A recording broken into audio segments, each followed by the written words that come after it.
Kung merong isang bagay na wag niyong kakalimutan, Christian life is not about us. Hindi yan willpower. Papakabait na ako.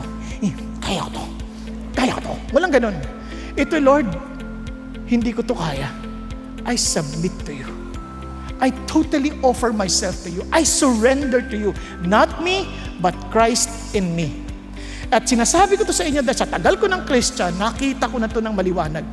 Yung mga pagtatalo ng, sabi ng Lord, magpatawad ka. Hindi ko to kaya. Lord, hindi ko kaya, kaya I surrender. Di ba? Pag sabi ng Lord, ano ka, mag-ehersisyo ka,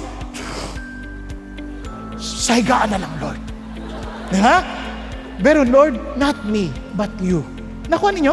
Naintindihan niyo po ibig sabihin? Lahat yun, binibigay natin sa Diyos. Kaya dito natin naintindihan, umattend ka ng D-group, doon pala sa D-group, talo na eh. Ang traffic.